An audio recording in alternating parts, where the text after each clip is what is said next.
Good afternoon, everyone. My name is Billy. I am the founder and organizer of Bookstore Romance Day, and I wanted to just take this opportunity to welcome you all to the final virtual event of Bookstore Romance Day Weekend 2025. This is Love is Queer. Um, we, I'm going to be turning over to Chrstine in just a moment to get on with because you're really here to see authors and not listen to me talk. But just a couple of housekeeping things before we get started. I will be posting links in the chat for where you can purchase the author's books and or audiobooks. Um, this meeting is being recorded and you will receive an email sometime in the future after I've had some recovery time. And it will contain a link to watch the recording. It will also contain those same links for buying books. And if you have any questions, we will have time for Q&A at the end. So please put your questions in the Q&A at the bottom, not in the chat, because they will get lost in the chat and we don't want to miss anyone or make anyone feel like they're being ignored. So once again, thank you all for coming. Thank you to all of our Bookstore Romance Day sponsors this year, and especially thank you to Bramble Books, who is our headline sponsor this year.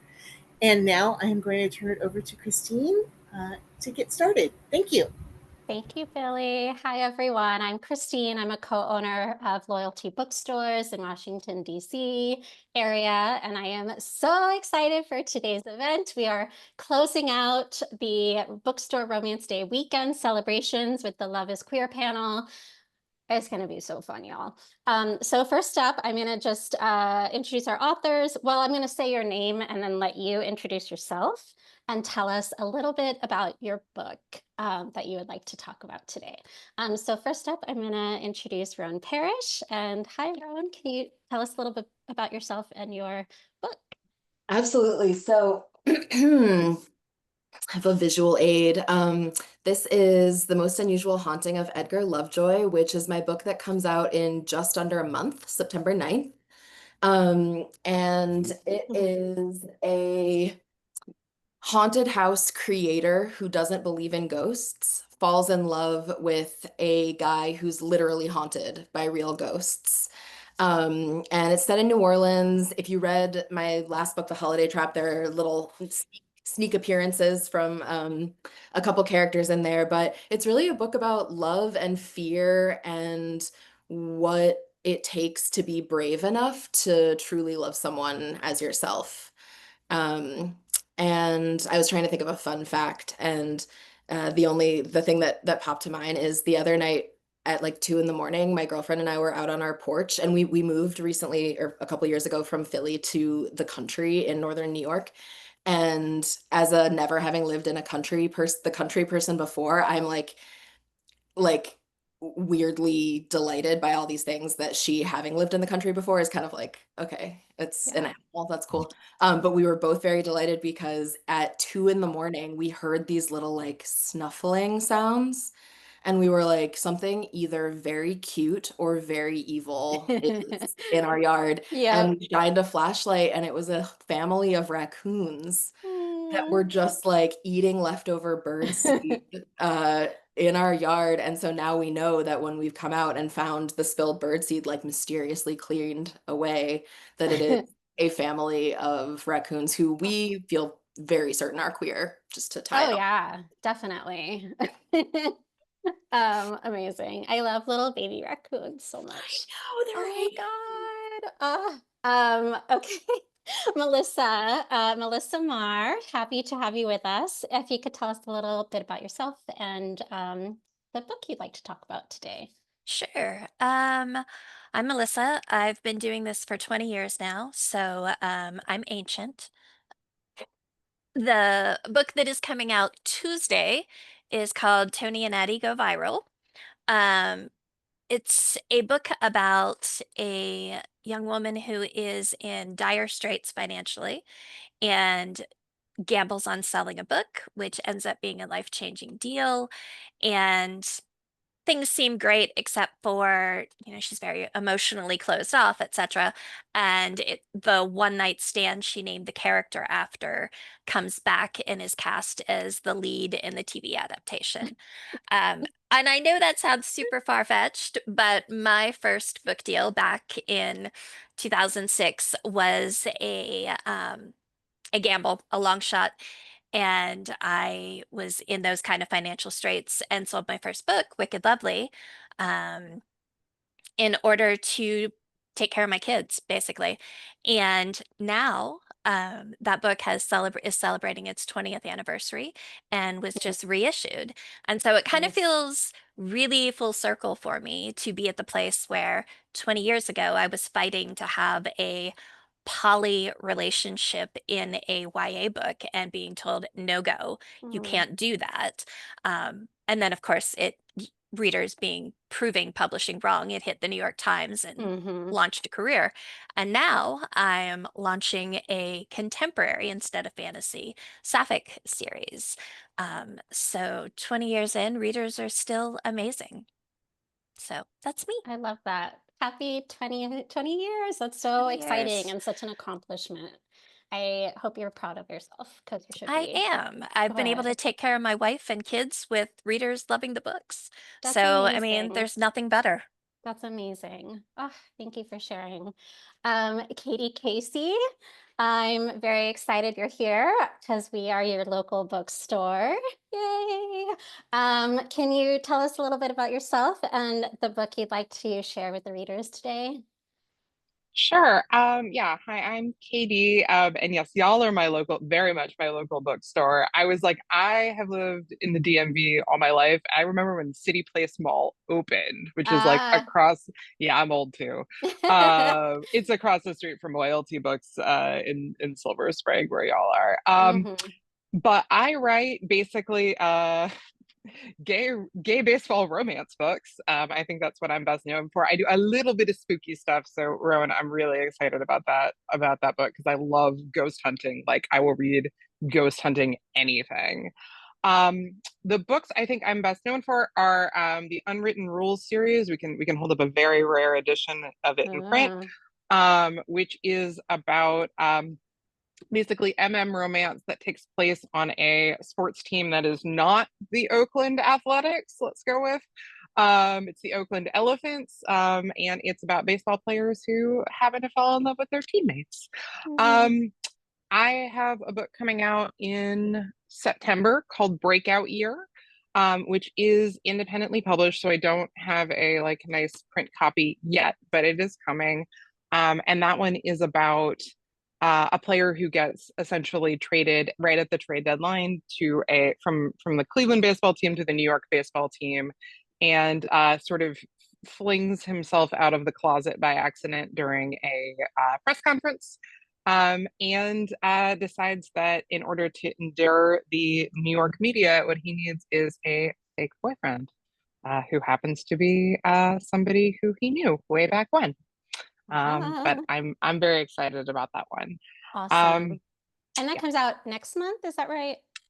it comes out September 12th. Nice. Yay. And Edward Underhill, welcome. Last but certainly not least, could you please tell us a little bit about yourself and your book? Sure. My name is Edward Underhill. My pronouns are he, him. I am a queer trans man and an author. I have several YA books out, which I have here. All is the Almost, This Day Changes Everything, and In Case You Read This, which all have trans main characters and are all sort of queer romances. And then my adult debut just came out this year, which is called The In-Between Bookstore, and is about it's basically like the book version of If You Could Tell Your Younger Self Anything, What Would It Be? It is about a trans man who's about to turn 30 and kind of going through a Saturn return quarter life crisis. If you know, you know. Mm-hmm, And he's living in New York City and feels like he's not sure if he belongs there anymore. And he finds out his mom, who still lives in the small town in Illinois where he grew up, is downsizing. So he moves back home to kind of help her downsize and pack up his childhood home. And while he's there, he walks into the bookstore he used to work at in high school, and he slips through time and encounters his teenage self behind the register. So kind of gets to like revisit the past, revisit some old relationships and some old friends. So it's kind of it's a little bit of magical realism, a little bit bittersweet. It does I feel a little like given that it is Bookstore Romance Day, I have to say it is not a traditional romance, but I do like to talk about it as a love story. Mm-hmm. It's very much a love story, even if it doesn't have a traditional romance ending. I agree. And yeah, I don't want to spoil anything, but yeah, I wouldn't categorize it as a romance, but there is a great romantic part of the book. Yeah, That I did is like an important element of the book. absolutely. And I actually like I hadn't even thought of it this way when I was writing, but a friend of mine was like, "You kind of wrote a YA romance hidden in a adult magical realism." Mm-hmm. Like, oh, okay. Yeah, I could see that. Yeah. Yeah. Thank you. Thank you all. So I have had the pleasure of reading all of these books. And I'm very like genuinely, they all are just such beautiful books in, their own ways. And I think, for me, I know for a lot of readers, like queer romance, queer lit in general is very healing, right? And it like helps you, I don't know, like, yeah, find that joy and that centeredness in yourself, help you feel like more expansive and bigger, right? And I'm curious for y'all, what what are some books or even like other forms of media possibly that have helped you as a reader and as a writer? Just like feel that healing queer joy, that love for yourself and for the community. Whoever wants to go first. Yeah, I mean, I think it's so for me, and I was thinking about this a lot when I was writing the In-Between Bookstore because the time traveling goes all the way back to the dark ages of 2009. But I think while there was some queer media starting to happen at that time, I at least was aware of virtually no trans media whatsoever. Um, I had no idea what trans identity was. But I do remember finding my very first queer book when I was in high school on the shelves of this independent bookstore that somehow existed in my very small town in the Midwest. And it was called Absolutely Positively Not by Mm, David LaRochelle, who I'm not sure ever wrote another YA book, but this mm, book was about like a gay boy growing up in Minnesota. And I was like, I had no like language to understand myself at the time, but I was just, yeah. I need this book. I don't know why, but I really need this book. Um, and so I think that was sort of the first time that I remember feeling like, oh, like there's this other type of character that like there maybe is room on the page. Mm-hmm. And otherwise I feel like I was just massively over identifying with like every um vaguely queer coded like TV show or Mm-hmm. like I was absolutely eating up Buffy the Vampire Mm. Slayer, anything like Yep. that. Like there was like a lot of that, like just finding, and I think that's like informed a lot of how I write in that like I always want queer people to exist in those kinds of things. Like Mm-hmm. um I've so appreciated the way that romance, I think, made room for queer stories before some other genres. And now I'm hopeful that like queer stories will start to elbow their way into some of those other genres too.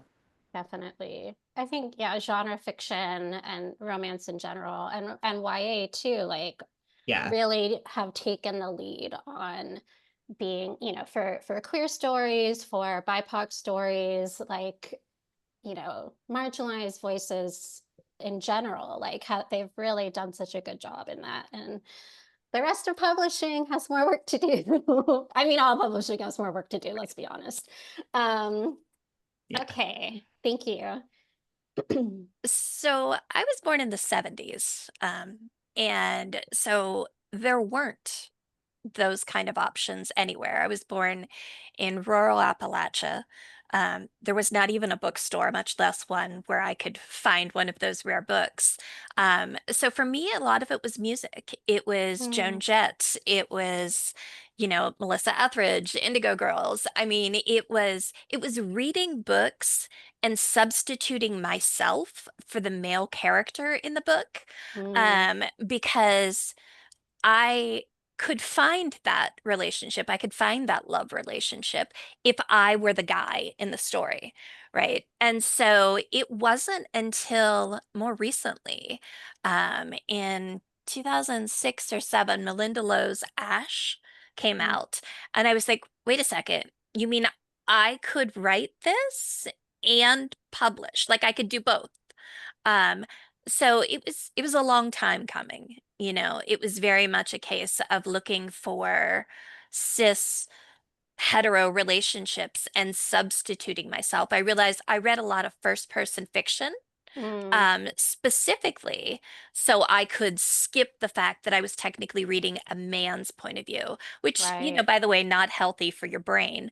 But that's where I found the stories. It was either that, pretending to be someone else to read the book, or Right. finding those revolutionary women. I mean, Joan Jett is a goddess, you know. Yeah. I love that. Like, until you were able to create it yourself, like, that's, I mean, it sucks that you had to do that, but you know, it's a good way to like put yourself in that story. Yeah, and I mean, I think like more recently, I found myself reading like biographies of sports, women's sports, Rapinoe and Wambach, and finding those stories and realizing that these other women were having the same experience in their own actual lives. Like I find myself drawn, Brittany Griner has 2 of them out now. I mean, all of those books, to feel that sense that, I'm in my mid 50s and I still look for that sense that my reality at that point was not different than the realities of other women coming up, at that same general generational time. Yeah. Yeah, similarly, I think the books that were most influential, or the media that was most influential to me as a young person, were not like explicitly queer stories, or they were stories with like some queerness within them. Like I was a huge Anne Rice fan as a kid, like in middle school especially. And I remember reading those books and I didn't know what queerness was externally, like I couldn't have defined it, but I knew that something was going on with and among these characters that I was like, whatever that is, I want that.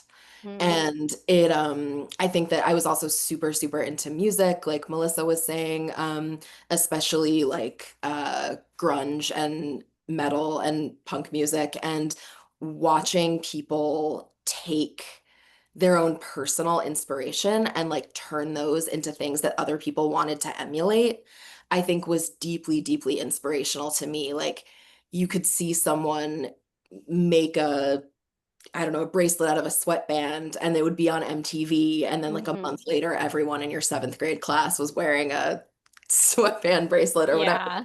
And I think that like that's the thing to me about queerness and media in general, is that it's this amazing like root system where pieces of culture and identity and art, like water, they kind of get drunk up through these roots, and then other people are able to find them and identify with them. And I think sometimes those are the things that people can identify with even before they realize that it's the queerness itself that they're identifying with, which is one of the reasons that I think like queer media, whether explicitly or just like media that has queer rep in it, is so, so important. Because it's like sometimes it's the like, what do you call it, like the designators of queerness that you really resonate with before it sinks in deep enough that you're like, oh, that's why I always liked that show. Because that's definitely what happened to me. Yeah. I feel like I don't know any other trans person who I haven't said, oh yeah, I really loved Howl's Moving Castle. And they were like, me too. It's just like, 'cause there's something about that book where you're like, I know it's not really queer, but like it's kind of queer. Yeah. Yeah, the jury has spoken. I mean, I feel like that's the thing is like if enough queer and trans people agree that something is like a deep root, then you're like, well, then Mm-hmm. It kind of becomes a touchstone in a way. Definitely. That's so true. And so trees are gay. right. Like- You heard it here first. Yep. Katie, would you like to share your thoughts? Sure. I have been listening and just going, yes, that and that and that. And first of all, referring to 2009 as the past, like that aged me. I I am know. personally offended, but that's okay. No, I think it's always like it's a bunch of different influences. So like, I would agree with Roan. Like, I grew up sort of in a punk scene in like because I grew up in a city. And my parents were like, you have money for the streetcar. And I'm like, do you mean the bus? And they're just like, put me out of the house. And, I go and wander with my little punk friends and have a really good punk time. And I think that just sort of like situates you in queerness, even if at the time it wasn't necessarily named, but just sort of the idea of questioning those boundaries and questioning sort of the categorical nature of things is just like very inherent to it. And so I've been trying to think of something that hasn't already been named, but yes, trees are obviously gay. Yes. And I think it's like for me, and to pick up on something that I think Melissa said about sports, like we have this like notion that like sports, particularly like big four men's sports, are like these very like straight masculine places. And when you dig into, and I'm a baseball person, when you dig into the history of baseball, that becomes like not the thing. So like if you saw the original like a League of Their Own movie that came out in the 90s and you're like, this movie feels gay, but they didn't say gay. And then a journalist named like Frankie Della Creta did a bunch of work with like the women who played in the All-American Girls Professional Baseball League, and yeah, they were all gay. And sometimes it was only found in like their obituaries of like lived with like a longtime companion, but like yeah, they were all gay. And so when you kind of like dig into the history of that, or like there was an out gay professional baseball player in the late 70s. He invented the high five, which is also the other fun fact about him. Yeah. So high fives are gay. Trees are gay and high fives. Yes. But So like gay. it's just this like notion of we have this like idea of these places and spaces are very like straight and heteronormative, and then when you kind of like scratch the surface a little, you're like, no, not only is baseball gay, but the high five is gay and baseball. What's that baseball player's name? Do you remember off the top of your head? Yeah, so it's a guy named Glenn Burke. He played for the Dodgers and the Athletics in the late 70s. He retired early in part due to institutional homophobia. And he passed in the early 90s. But yes, he and a guy named Dusty Baker, who's still active in baseball, co-invented the high five. That's right. I remember seeing something about it, like on one of the like gay Instagram, like know your history things. So speaking of history, let me find my note here.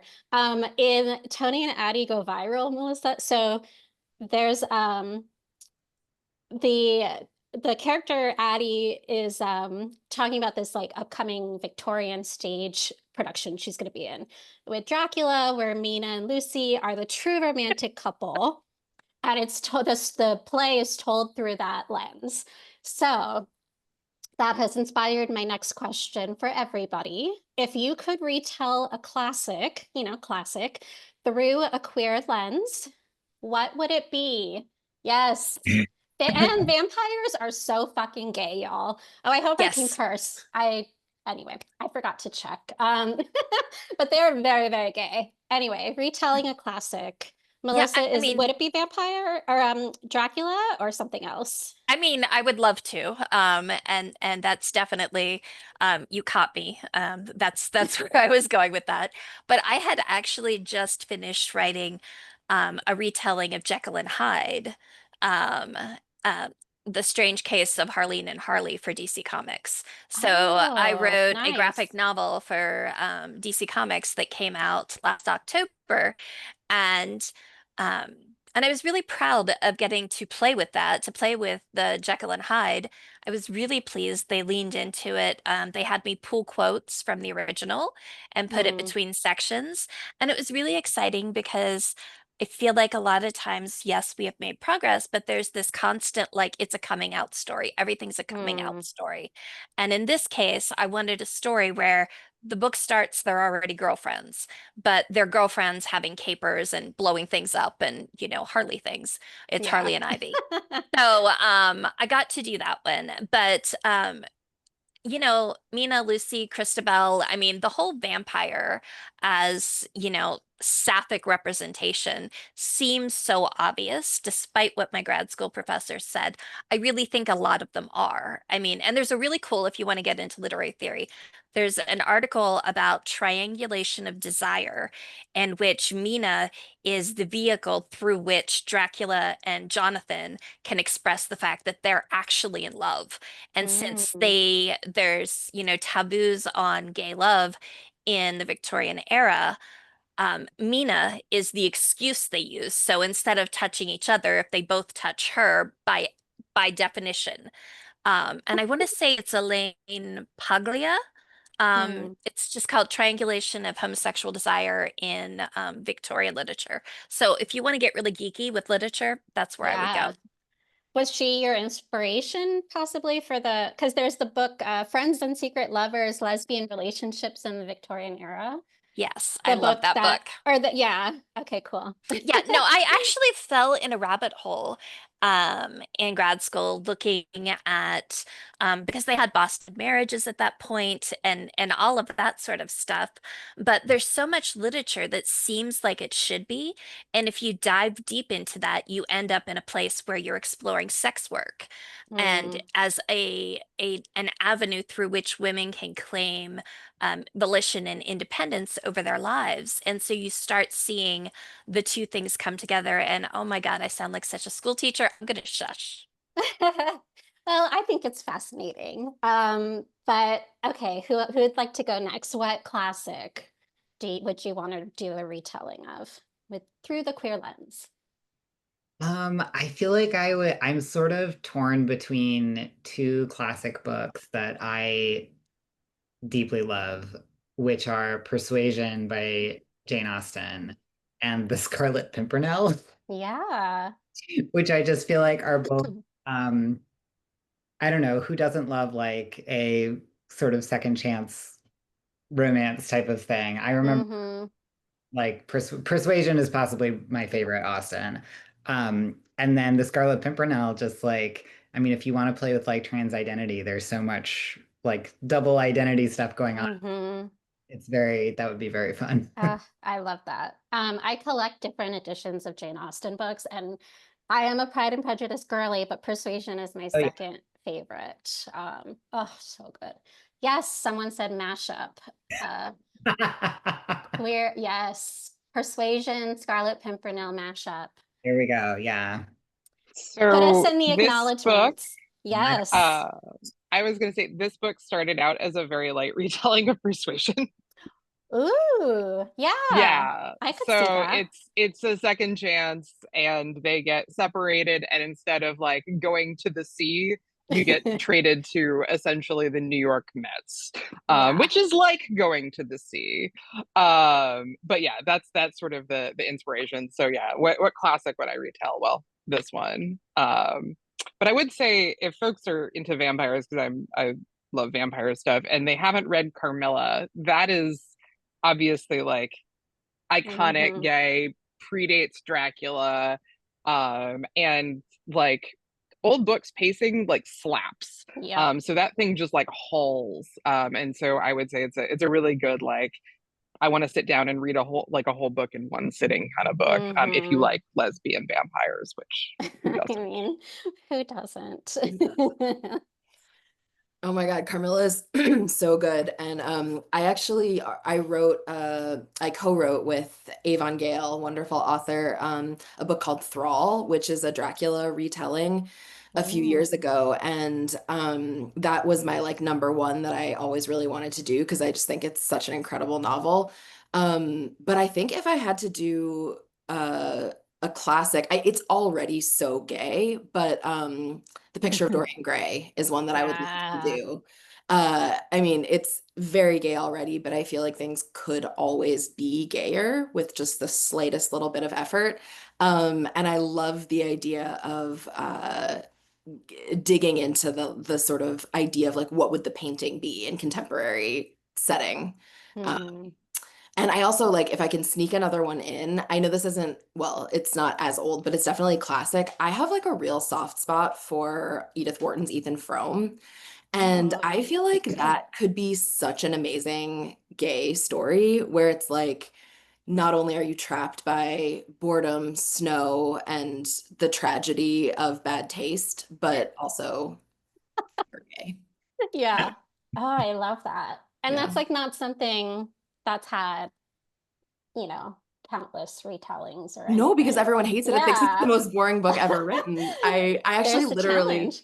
I wrote about it in my dissertation and I found this Facebook group and literally have a footnote that was like, there is a Facebook group called The Most Boring Novel Ever Written. And it is Ethan Frome, and it's a group of high school students from like literally all over the country who have come together to celebrate their mutual hatred of Ethan Frome and are like, how did this ever get published? What was Wow. publishing like back then? This is the most boring book ever written. Nothing happens, and then they go sledding. Like, Oh my fuck this God. book And then they go forever. sledding. Yeah. I was just like, this is That's amazing. primo. Yeah. Oh my goodness. Wow. Love, love, love, love. Um, okay, so uh changing topics slightly. I am curious, and I'll answer what so you guys have time to think about this. Who was your first or current bookish crush? And as a thirsty bisexual, I will go first. And it was Gilbert Blythe and Claudia Kishi from Anne of Green Gables and The Babysitter's Club. Um, Yeah. is my answer. I could keep going, but I'd like to hear your answers. Current or first, whatever is like comes to mind. I feel like this got very complicated for me, as I feel like it does for a lot of trans people, because there's Hmm. fusion between like, do I want to do that or be that? Yeah. Um, I think probably first-ish maybe was like um George from the Alana books. Does anybody remember Oh yeah. George Mm-hmm. from the Alana books? I don't know. I was very taken with him. Yeah.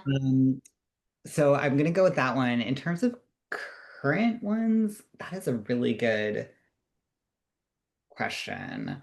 Um, I don't feel like I've had a super current book crush, but I can say that I have the most recent um, couple that I shipped really hard, which was sort of surprising to me because they were there is asexual representation, so that counts. But like otherwise they were like a straight couple, which does not I do not normally in this day and age ship that hard. Mm-hmm. It's Emmerich and Vanya from Little Thieves by Margaret Owen. Oh, And okay. she just put so much work into building up the ways that they like understood each other's traumas that I was just Mm-hmm. like, oh my God. I like was turning the pages being like, I am so into this straight couple. It's a YA book, but it was just Yeah. one of the like, I was taking notes for myself as a writer, being like, this is a Mm, really well done, cool. I haven't read that yet, but it's been on my list, so I'm gonna bump it up. really fun. You really reawakened something in me with Claudia Kishi. Chrstine. Right? I Oh my God. know. Yeah, Because I'm like, incredible. as someone who's like biracial, and I just grew up thinking I just like wanted to be her. And then I'm someone who realized through books helping me, like was like, oh, I'm bi. Like that's most people aren't just like attracted to everybody. Weird. And then yeah, looking back, I was like, oh, Claudia, right? Mm, mm, Yeah. yeah. Yeah. Good fashion. Made her own I know. jewelry. So cool. Ugh. My first like and very young crush was Aragorn from The Lord of the Rings. Ah, I was yes. so in love with him and also wanted to be him, to speak to Edward, the classic queer conundrum. Hmm. Um, and I just was, yeah, Yeah. really quite smitten. And I think my most recent crush is I really had it bad for Villanelle. Oh, yeah. Hmm. I had so Love many that. friends when the Lord of the Rings movies came out. I had so many friends have basically like queer awakenings of one sort of another to Aragorn. Yeah. I mean, yeah. Yeah. He grinds up good. I think it's the Definitely an bisexual Aragorn. need to hold a Yeah. sword. Like, I think it's Oh, that. yeah. Yeah, I'm glad everyone's nodding. Like, yeah, no, Yeah, no. yeah. That makes sense. Ah, Yeah, so good. the sword part makes more sense to me than Aragon, to be honest. I actually met my wife when I was teaching sword fighting. That was my volunteer gig for a while, as I taught sword fighting. So I'm like, there's just something Wow. very satisfying about Yeah. someone that can take my sword away. I'm not going to dive into what that could mean psychologically, but I liked it.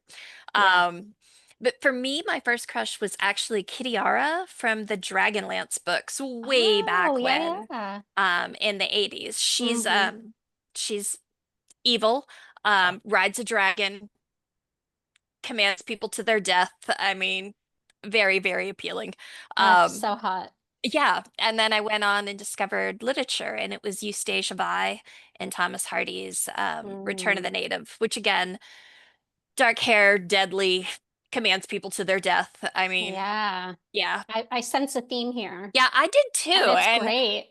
well, and it's funny because you don't realize it until you look back at your own books and you're like, "Oh yeah, that's there lots of times and Yeah. lots of characters." Yeah. So, yeah, people with power. There's something really Mm, delicious about a woman that claims power. definitely. Ooh. Katie, how about for you? Crushes. Yeah, I think I'm just trying to think back. I think watching Mulan as a kid, I was like, wait a minute, this is like a 12th night situation. And that to me was very appealing about sort of like he likes her, but does he know that she's okay, interesting. And then I think and a friend recently reread this, and so it's been on my mind. The Amazing Adventures of Cavalier and Clay, if anyone's read that. Yeah. No. I was like, I don't know what this whole situation is, but I would like to be in the middle of it. Mm, hmm. So it's there's queer characters, there's I guess a straight couple as well, and I'm just like, I have a crush on every single person in this book. Yeah. And it's I love terrific. that book. Amazing. Amazing answers. Okay, next up.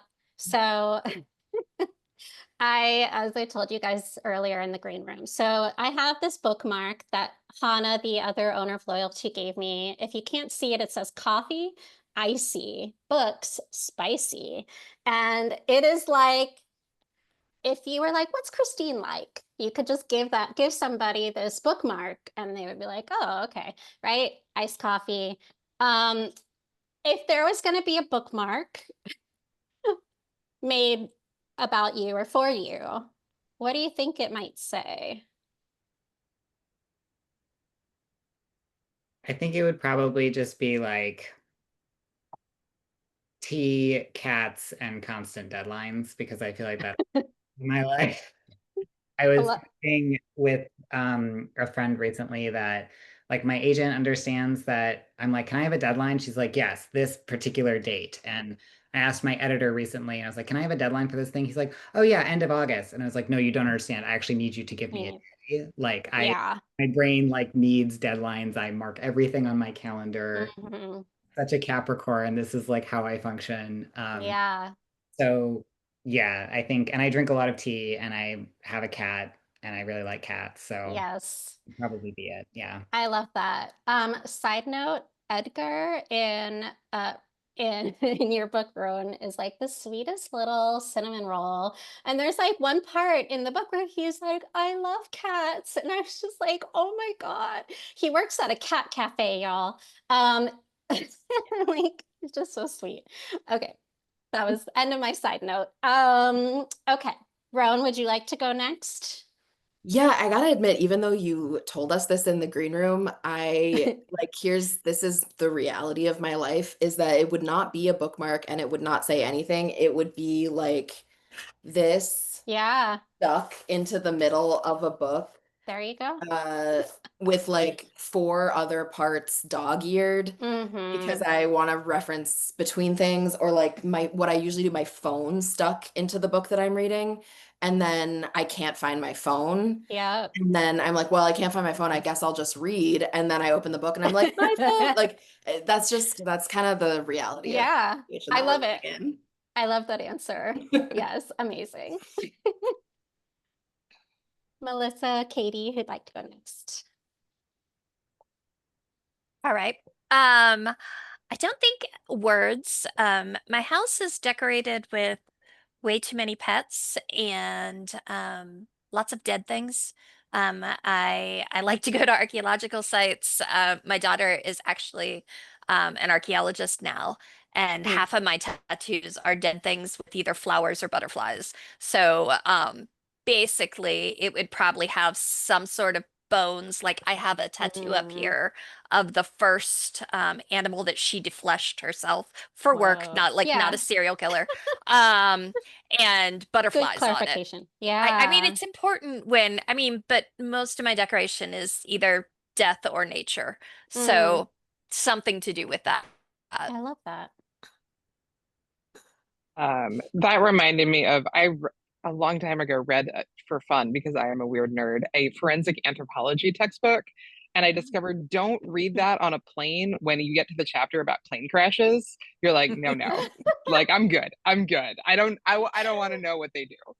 I think the bookmark I have, and maybe this is like a little cliche, whatever, is just I have bookmarks that say, how can you not be romantic about baseball? So that is sort of like the motto of it's a very romantic I love that.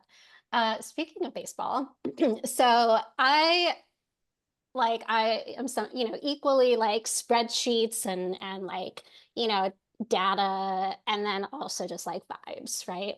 Um, I'm a Libra sun, my Taurus moon. again. So, try to be balanced. But like there's just so much great detail of all the baseball stats and like all, yay, Libras. So I'm curious, Katie, you can start us off, but the question is for everybody, like talking about the research process, like was there something, big or small, maybe it didn't even make it into the book, that you just like really nerded out on researching for your book? And if it wasn't in the book, this is your chance to let it shine. Sure. I'll be happy to go first. I'm like, yeah, I spend a lot of time on baseball savant, but like in a romance way. Mm-hmm. Um, no, I will write occasionally for a bunch of different baseball publications, one of which is called Baseball Perspectives. That's probably who I write for the most, and they just kind of let me have fun. Nice. So like the last article I wrote for them was just like analogies about what watching specific pitchers is like. So like assaulting a town with a trebuchet in pitching form. Um, but for my second book, Fire Season, it is about a guy who is a like older for baseball, struggling like relief pitcher. He can only throw one kind of pitch, sort of like he only throws kind of a fastball and not a particularly good one. And it's about how he like develops a secondary pitch throughout the book. And there's also kissing. I do want to mention that. And so for research for that book, I actually wrote a pretty long article for Baseball Perspectives on one pitch pitchers, so pitchers Mm-hmm. who only throw one kind of pitch, and how they go about developing a secondary pitch. Mm. That ended up being incredibly nerdy, and I'm very, very proud of it. And I will say, like, from the like several thousand words that I wrote, I want to say like maybe half a sentence ended up in the book. Because that's, I think, always the way of you lose, Yeah. hours and hours, and you're like, this is the end of one phrase. Mm-hmm. Oh, yes, I love that. I feel like a lot of the in between bookstore, and actually a lot of the next book that I have coming out next summer, are settings, in terms of the settings, like based very much on places that I am familiar with. So Mm-hmm. Between Bookstore is a fictional town, but it's based very much on um, the place that I grew up and the place where my grandparents lived. So if you're familiar with Freeport, Illinois, there's actually distinct places in the book that are real places to this town where my parents grew up. But the kind of fun thing that I got to do in terms of research was everything for the time travel aspect. So I know that 2009 was not really in the past, we've decided, but I Mm-mm. forgot Last year. of what happened in 2009.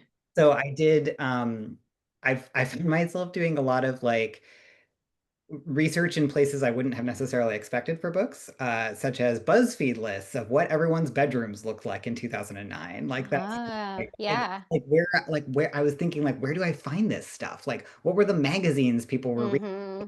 Like, what was like the fashion inspiration? So I don't know if anyone knows the website Go Fug Yourself, but they've been doing like all these retrospectives that they started doing during the pandemic, actually, about like Hmm. movie premieres. So I was going back and being like, what were pants in 2009? Things like that. And then a wonderful friend of mine helped me. The love interest slash best friend in the In Between Bookstore is a comic book nerd, especially when the two characters were in high school together, sort of their past selves. And he really loves the Marvel universe. And so I said to my friend, what is the most niche but absolutely real Marvel shout out that I could have in this book? Mm-hmm. So she went on this whole like dig for me and found out about this thing called Pet Avengers, which was absolutely like a real comic book thing with like pets, but in the Marvel universe. And so she was like, here you go. This is the thing. It was published Yeah. at the right month when you need it for this particular week in this particular timeline. So some of that stuff was like really fun to dig up, just these like little niche things Mm-hmm. feel like it was, really lining up in the timeline. I found out, like, for example, that Catching Fire, the second Hunger Games book, would have come out right around the end of the sort of past, Yeah. like getting to kind of do some of those little callbacks to real things that were happening. Mm-hmm. It feel a little bit more lived in was really fun. Yeah. Yeah, that's right. When they like the couple in the book come to the bookstore to get Catching Fire, and I was like, oh Yes. my God, this is from Yeah. 2009. Yeah. Yeah. Yeah. Yeah. I was delighted when I saw that. I was like, I just Googled like what books were coming out because I was like, they're in a book, Right. recognizable books. And then I saw like the Catching Fire release date would have lined up, and I was like, perfect. Amazing. I love that. For the most unusual haunting of Edgar Lovejoy, since one of the characters, Jamie, is a haunter who creates haunted houses, I had a really fun time doing a lot of research into like how haunters create effects. And I love haunted houses. I think they're really cool, but I'm not someone who like goes to tons of them every year. So I wanted to be able to create a plausible like narrative of someone going through one of these haunted houses, but have it not be like it's not a horror novel. And I know there are some people who would be reading it who wouldn't be excited about that, like Edward himself, the other, or Edgar himself, the other main character who's like a huge scaredy cat. And so I just had a delightful time looking at like a ton of YouTube walkthroughs of different kinds of haunted houses, how people do the practical effects, like what materials people are actually using Mm. to make, the slime and the mold and the goo and the spider webs and all that stuff. And one of the things that I was most delighted about was the effects that aren't necessarily scary. So there are a lot of effects that are used that have to like play with space, where you all of a sudden have to feel like you are being like crushed alive, which Mm-hmm. obviously they can't actually crush you alive. And so how are they using sort of optical illusions and changes in the music or the sound effects, like to make things echo, to make spaces feel bigger or smaller, Mm-hmm. what materials are on the walls. And so I used so little of it in the actual writing, but I listened to a ton or watched a ton of these YouTube walkthroughs and listened to a bunch of podcasts of like that are like haunter podcasts, like Mm. for the business of creating a haunted house, for little business stuff, like about how they advertise and all this stuff. And then, yeah, I think like 2 pages of it maybe made it into the book, Yeah. but I had a blast. The parts that were in the book though were very like, yeah, like you could feel like the vibes of what it would be like going into that haunted house.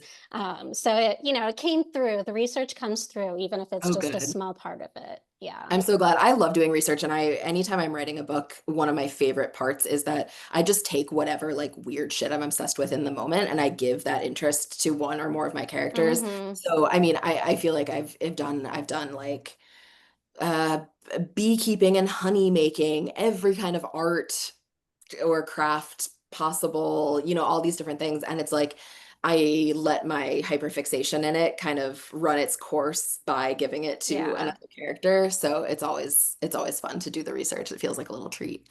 that's awesome. Um, if anyone has questions, be sure to put them in the Q&A, and I'll get to those momentarily. Melissa? So most of the research for this book was the fact that my graduate work is in the Victorians. So a lot of that wasn't research. It was just an Mm-hmm. excuse to talk about like Victorian architecture and Victorian dresses. And so I made my character a Victorians professor specifically so I could play with that, both with the Mm-hmm. TV set and the stuff.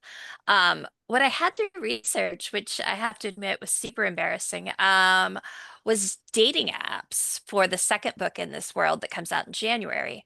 I have never had a dating app. Those came after. Mm-hmm. I would have needed them. And I felt super awkward because I contacted a couple of my friends, and then I ended up contacting um, a trans friend and a lesbian friend who are like in their 20s. Like I ended up becoming friends with them as they grew up because like I was friends with their parent kind of thing. And I was like, I don't understand dating apps. Explain to me how this works, what they are, like, and they're like, you could set one up. I'm like, no, that would be wrong. Because then I'd feel like I'm lying to strangers. Don't want to Mm-hmm. do that. So I actually had these 20 something friends who are like showing me this is what this profile looks like. This is how you do this, and Mm-hmm. it was an education. I am grateful to be the age I am, because it seems like there's an awful lot of deceit there. Mm-hmm. The other thing I ended up researching for the book that's in revision now is Regency forensics. The book is like basically Buffy meets Bridgerton, but with fairies instead of vampires. And my editor wanted me to add forensics, and I don't know anything about like crime investigation in the Regency era. So like trying to find resources on like when is the microscope invented? Like would they Mm-hmm. know about blood spatter? Would they know like a lot of the research is basically like they talk to people. There's not a whole lot of good forensics happening then, but I had to add enough, like you're saying, like you do all this research to add like a paragraph. Mm-hmm. So it was definitely a rabbit hole with like how murders are investigated in the Regency era. Yeah. Ooh, now I want to go down a rabbit hole on that.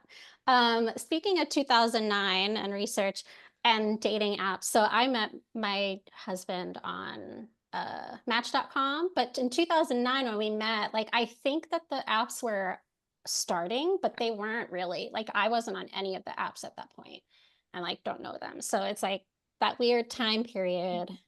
Anyway, it feels like forever ago. Okay, so I'm not seeing any questions come in, so I'm gonna ask, let's see, maybe one more. How much time do we have? Okay, we're gonna wrap up pretty soon. So if anyone has a burning question, put it in like right now. So I'm curious, like when you think of the panel topic, love is, oh, the Q&A is still, okay, yes.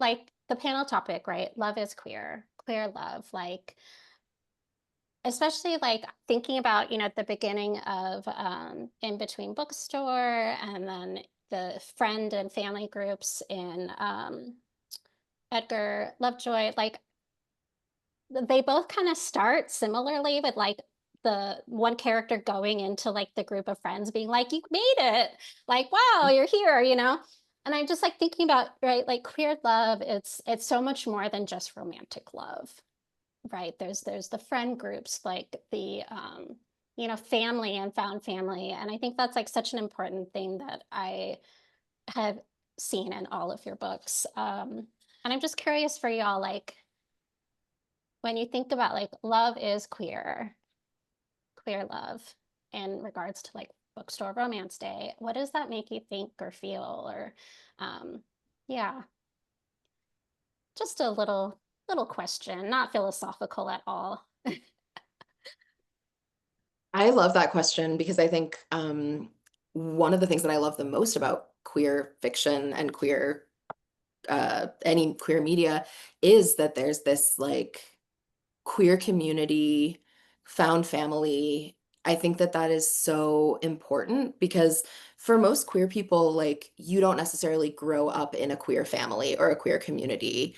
It you kind of self-select into one and or more than one. And there is something that I think is really important for queer people about finally finding community because it means that instead of being the one who's a little bit of the odd one out in your family or your friend group in like middle school or high school or whatever it is, you finally have a group of people who are experiencing kind of baseline similar stuff as you. Mhm. And that seems really simple and obvious, but for many of us, I think like when you don't have that, there's always this little bit of a misfit where you look at other groups of people who are like talking about who they have crushes on, and Mhm. you're sitting there being like, oh, I don't know if I really want to talk about who I have a crush on, or all that stuff. And I think that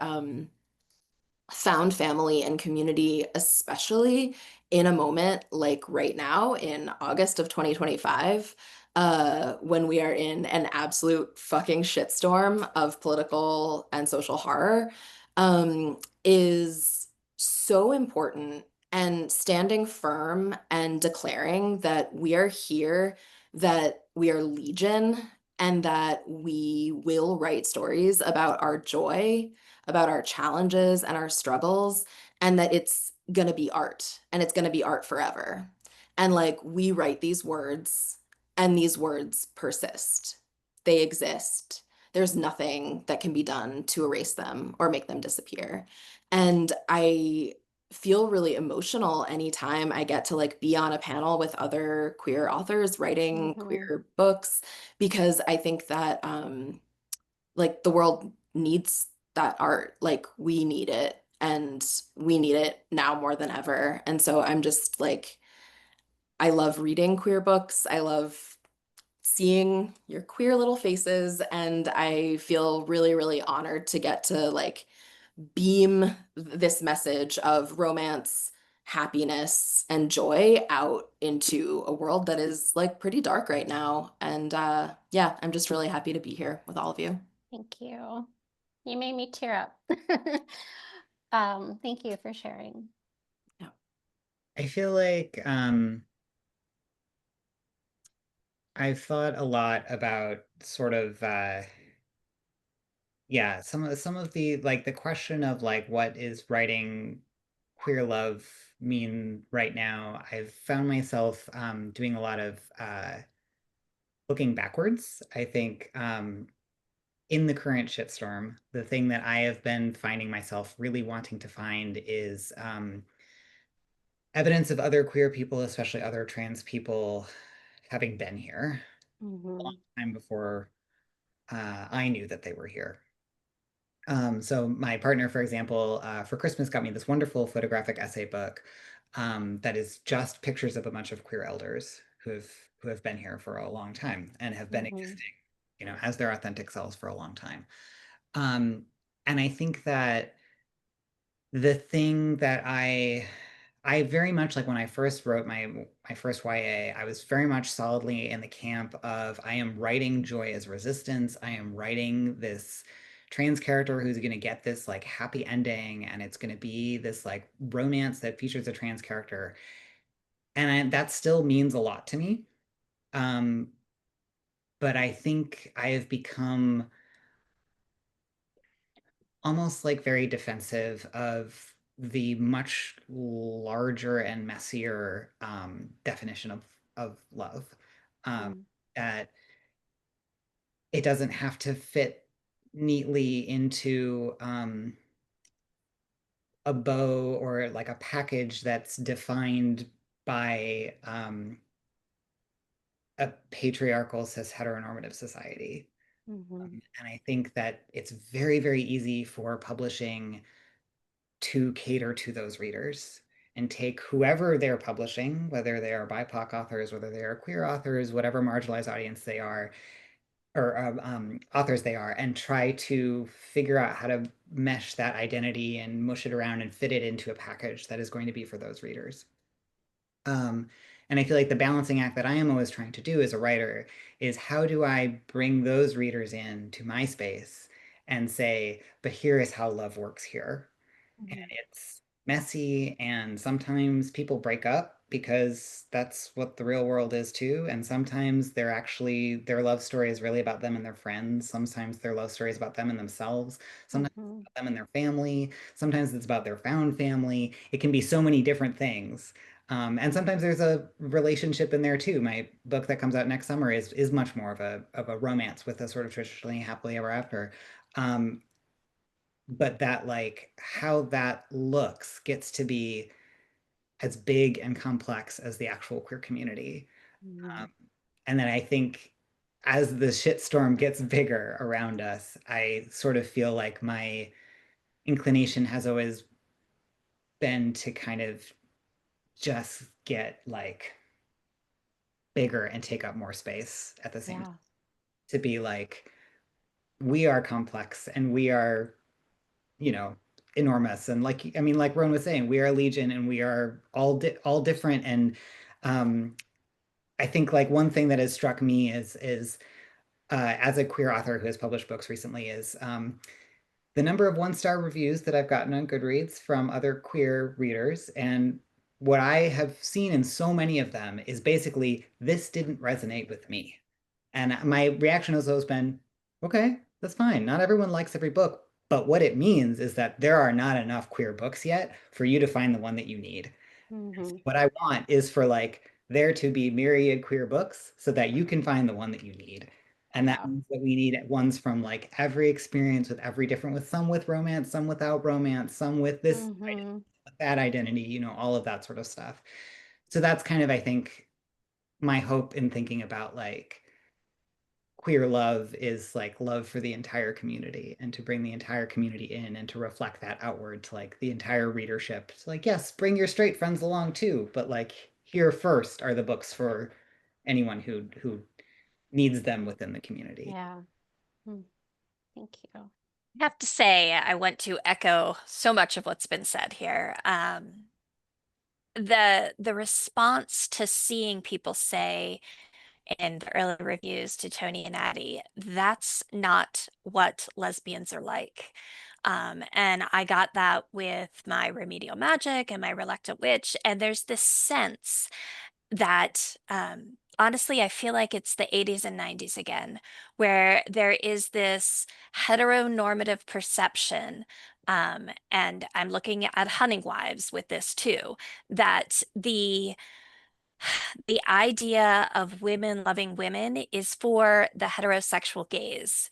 And it is creating this notion in many cases that lesbians are this sweet, cuddly, we just want to hold hands and be buddies. And those lesbians are great, happy for them. They are not the ones I know. They are not the one I am. And the idea that my books are not authentic because my women are messy.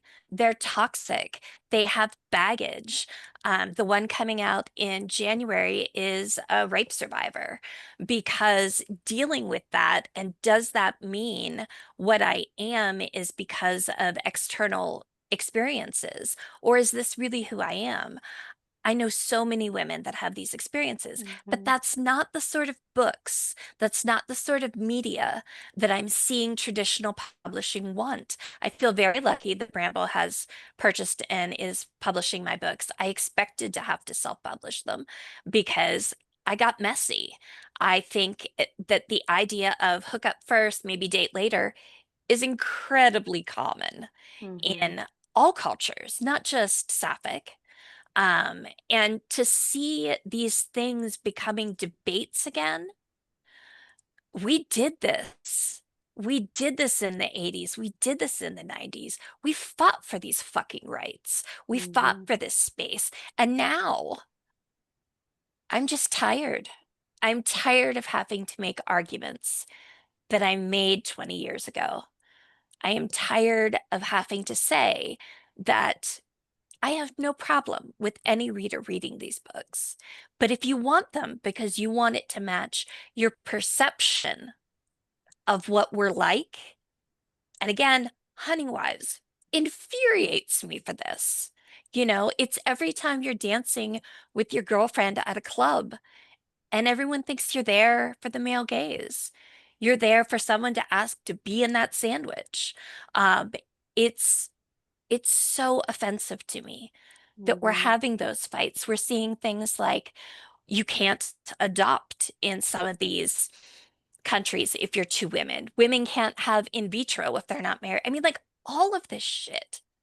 And I feel like so many people haven't studied our history.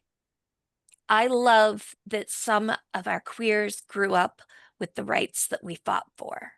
But because they didn't realize how precious those rights are, the blood, literal blood, we have shared in riots and protests, that they haven't been aware of how fragile those rights are. So when I think love is queer, I think, yes, let's take up space. Let's write all the flavors. Let's let's claim our right to be in these places and not have to flee the country to keep our spouses, our friends, our kids safe. So I feel kind of militant. And I thought I was done being militant now that I've hit middle age. Like I did this shit. I shouldn't have to do it in my middle age too. That's where I'm at with it. Yeah. And I don't mean that to sound negative. I mean, I'm glad No, people not are at still all. fighting, but I hate that we have to have these fights Yeah. again. You know? Yeah. Thank you. Thank you for sharing. And just to add on to what everyone said, so first of all, I'm ready to go into battle with all of y'all. So once again, back to the swords issue. A couple things kind of arose to just kind of recalibrate, and I have a relatively thick skin for a sensitive person about book reviews, is how I always put it. For somebody who cries a lot, I'm very tough. But I feel like growing up, there was queer media, but there was so like little queer media that I was just like grateful for whatever we got, right? Like I was grateful for crumbs. And I'm like, how good is it that you have enough variety that you can hate some of it?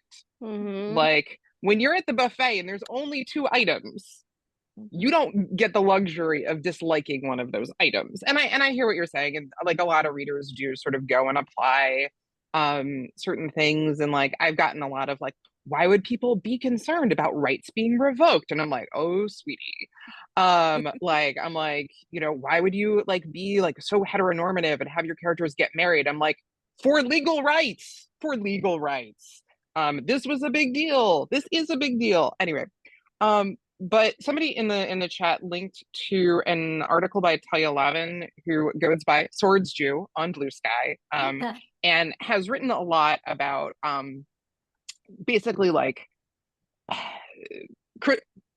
Christian nationalism is sort of like what she covers, and talks a lot about sort of like the rise of Christian nationalism and how that's shaped America as it is today.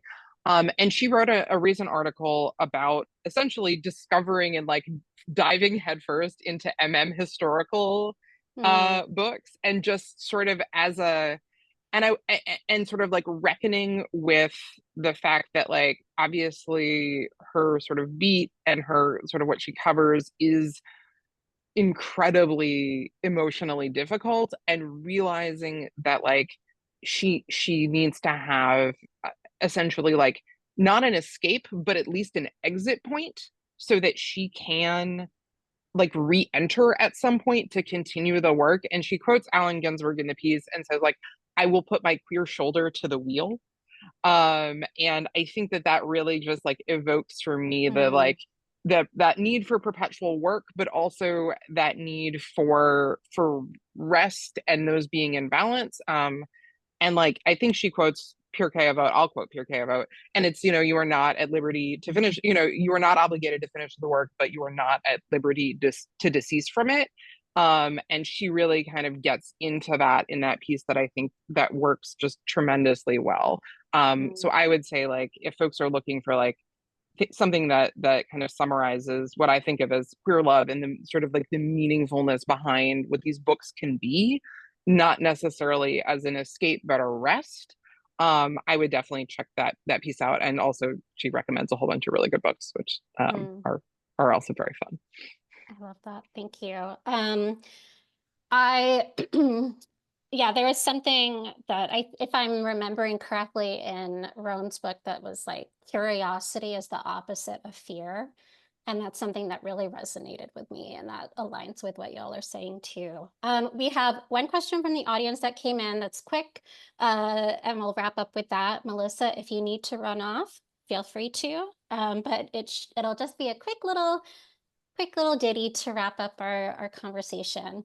So someone is asking, what are other people's books you've all read recently that you'd recommend? And if you're like, I can't read, I don't know what any books are, because whenever anyone asks me, what are you reading? I'm like, I don't know. Maybe something on your TBR. Well, I saw the question and already looked up answers. Oh, good. That's why I was like, I'm over here. It's not that I'm Yeah. ignoring you. I'm trying to look up answers. No, you're good.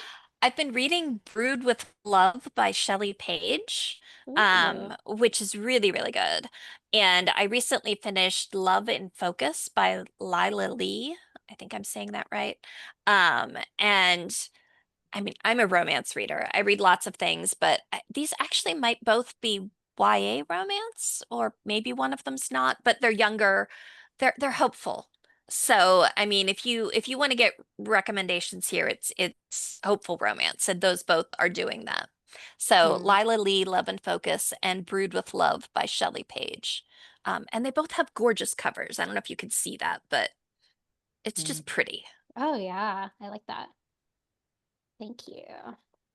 I can recommend a couple of books. So I just recently read, I did not think that I was a big mystery reader, but my agent has been pushing me to read this book, and I read it and loved it. So Lavender House by Lev A.C. Rosen. Yeah. You want like, I don't know, speaking of like, we were just talking about queer history, if you want a historical mystery that takes place in 1950s San Francisco and is full of gay people, highly recommend that one. And then I will also shout out for if anyone wants a lesbian Bridgerton Parent Trap book. Yes, please. And Emma Albin wrote a book that is called Don't Want You Like a Best Friend, and has another one coming out in January. And there's also a sequel to the first one. So yes, highly recommend that as well. Nice, thank you. The most recent book I read that I really loved was M.L. Wang's Blood Over Bright Haven, which I thought was just incredible. And I was listening to it as an audiobook while I was gardening. And I had my headphones on and I was like digging dirt and just like weeping for the entire last several chapters of the book, which I know that that doesn't sound like a recommendation to everyone, but to me, I'm like, I want to cry. Like, please make me Yeah. cry. And I just loved it. Can't recommend highly enough. Nice. Blood, what was it? Blood over. Blood Over Bright Haven. Yeah, thank you. Yeah.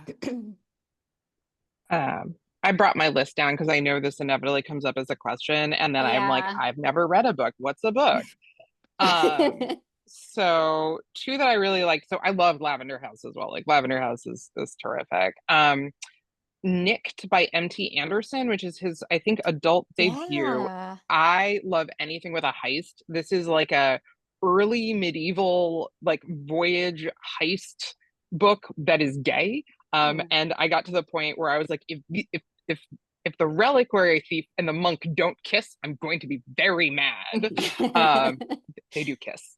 And that was just a really fun time. And I think just like again showed this sort of like very long history in terms of like setting something in, I want to say like 1100 or so. And then the other thing I've read recently was One of the Boys by Victoria Zeller, which is Yeah. about it's a YA. It's not a romance. It's about a trans girl football player in on a team in like Western New York around Buffalo. Oh, we have a cat. Okay, I'm gonna stop talking because Aw. I gotta wave to the cat. And it's very, very sweet. For whatever reason, it must be assigned summer reading for like a high school around here because my library had 100 copies of it. Amazing. So if you're in the DMV, you can get it from the library. But it was really wonderful. And I really like I learned stuff about football, but it was also just like a very sweet like YA book as well. Amazing. Billy is keeping track of all of these recommendations and will be sharing them at some point after she has a much deserved rest. Y'all, thank you. Thank you so much for sharing space with us today. To our wonderful authors in the audience, thank you for being here, for being in community together. And thank you so much, Billy, for creating Bookstore Romance Day. Like, it's just amazing to see how much it's evolved and grown since the first year. And I'm so honored to be moderating today and to close out the weekend. Thank you guys so much. Thank you Thank all for you. being here. Thank you to all of this afternoon's authors, all of the authors who have been part of this all weekend. Thank you to Chrstine for such a lovely moderating job. Thank you to everyone who has attended a panel this weekend. Thank you to all of our sponsors, and especially, again, thank you to Bramble for being our headline sponsor this year. Yes. And with that, we bring Bookstore Romance Day Weekend 2025 to a close on a bang. Thank you all so much, and everybody have a lovely what's left of your Sunday. We'll see you next Yay. year.